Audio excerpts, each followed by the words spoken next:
Ito mga bali, ito na yung pangwalo natin. Tatlo yung yung welding machine na to. Bali, taga-arayat yung may-ari nito. Na lang muna unahin natin, Predator. Sunod na lang natin itong isa. ARC. Ayan, Mega. Panghuli na lang natin itong Powerhouse. Bali, ito lang muna gagawin natin. Try muna natin plug-in kung ano nangyari. Sabi, sira daw ito. Yan, may ilaw, may power. Tingnan natin kung mayroong may output.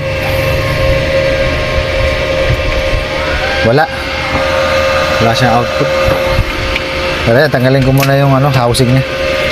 Tanggalin muna natin yung top cover.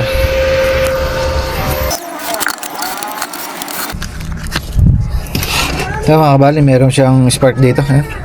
Lusaw. Bali, ala rin problema yan. Testing na natin. Kasi sa may PWM niya, merong hinang. Sinubukan ng repair to.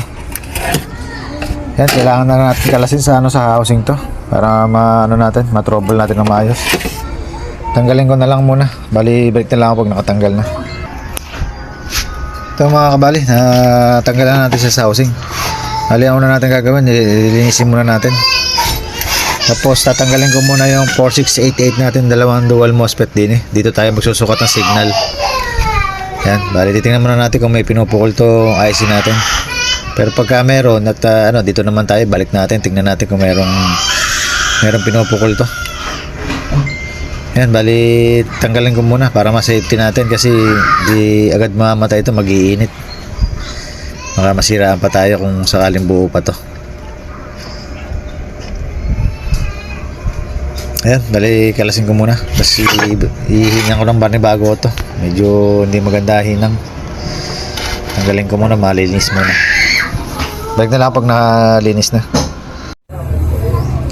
Ito mga kabali, tinanggal natin yung PWM nya.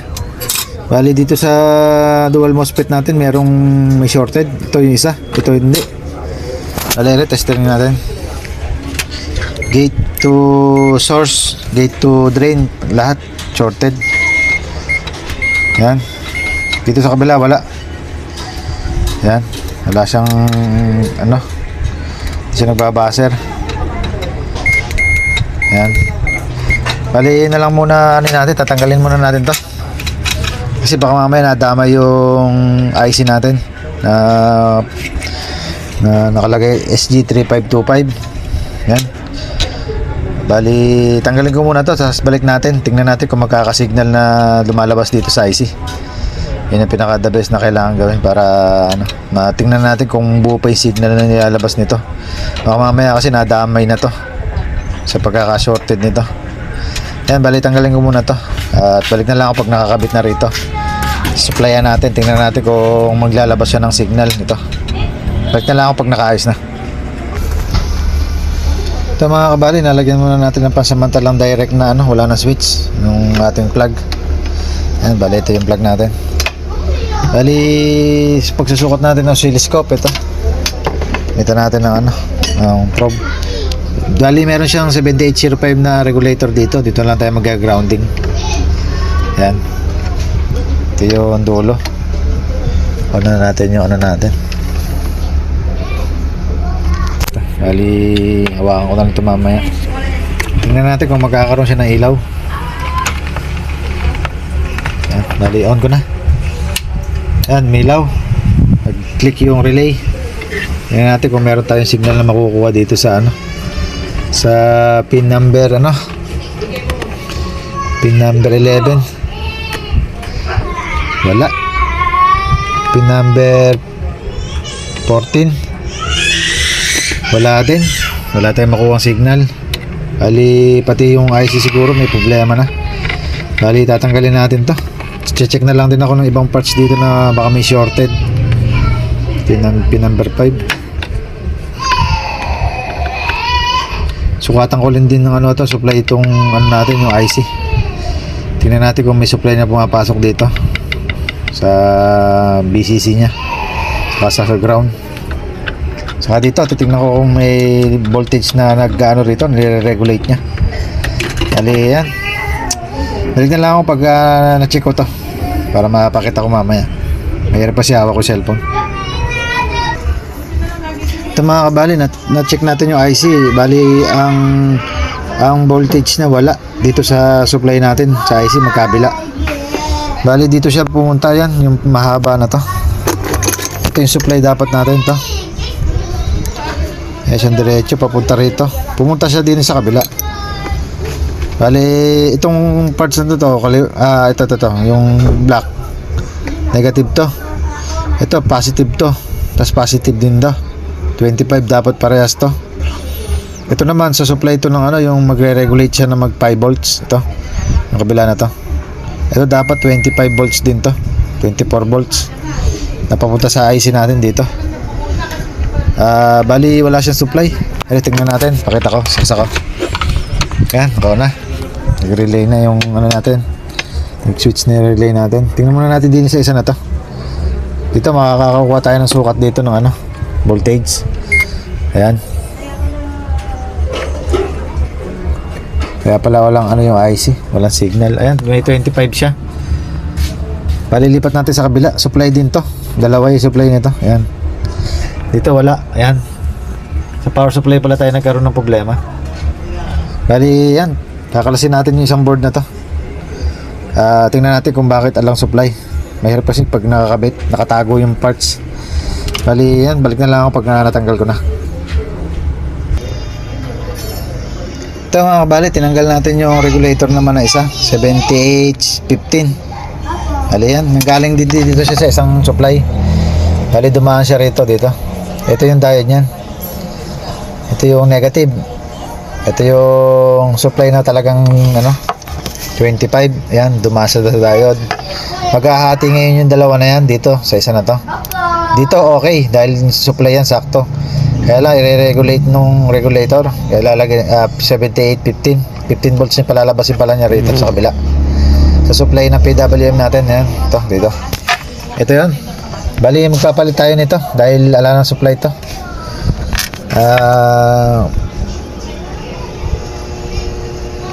Yan natin. Tama naman. Bali, check ko na lang din yung ano, yung wala. Okay naman pala. Bali, doon lang tayo mag-aaral ng ano. Palitan lang natin to. Tapos testing tayo, kabit natin. Pag nakakabit na, okay na. Testing natin. Bali, kabitan ko lang. So mga kabali, palitan na natin yung 7815. Bali, lagay ko na siya sa board. Bali, testing na lang natin kung meron na siyang supply.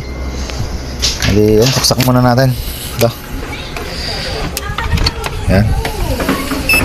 Bali, on ko na.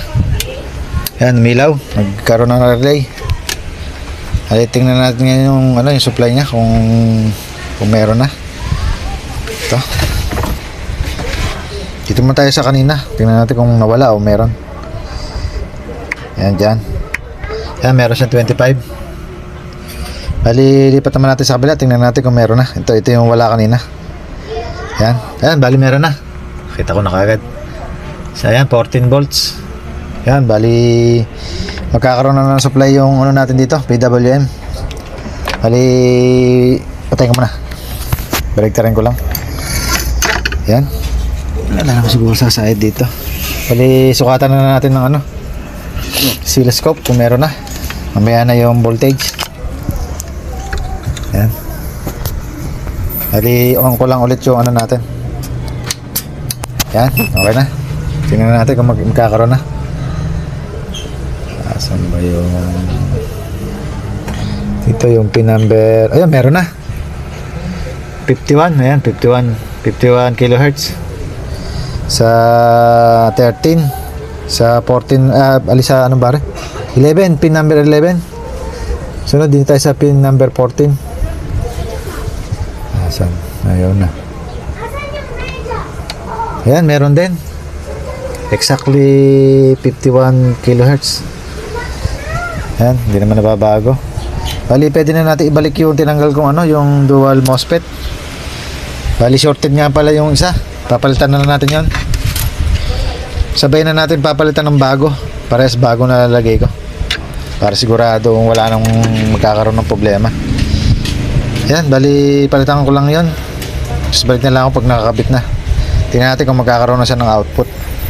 Pag nailagay ko na yung yung dual MOSFET natin. Yan, balik na lang ako. Ito mga kabali, ilagay na natin. Bali ito yung mga pinalitan natin. Dalawang dual MOSFET. Saka itong 7815 regulator. Yan, testing na natin kung magkakaroon na ng output dito sa natin. Ito, saksak ko lang. Try na natin yun. Ayan. Okay. Ayan natin kung meron na siyang lumalabas na voltage ngayon.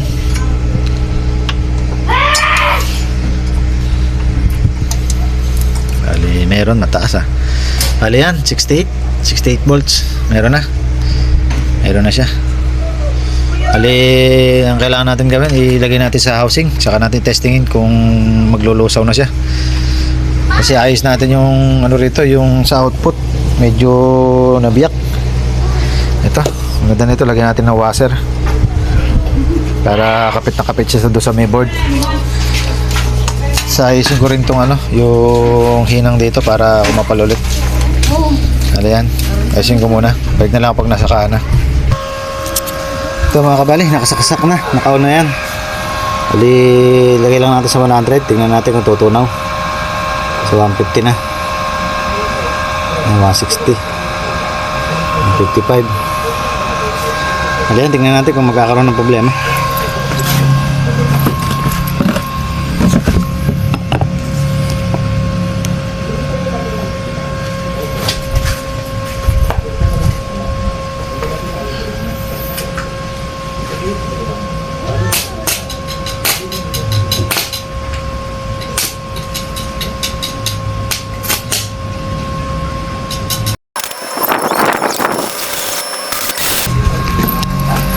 Ito mga kabali, nakaubos na tayo ng isang rad.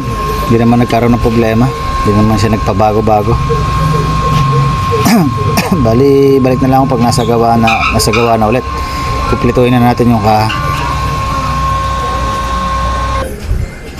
Ito mga kabali, sa problema nung MMA 400 na to, ang tatak ito, Predator.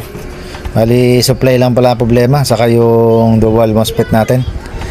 Siguro ang nangyari dyan, nasira yung dual MOSFET natin, tapos tinamaan yung yung regulator natin sa supply. Yan, dali okay na, hanggang dito na lang yung Predator na to.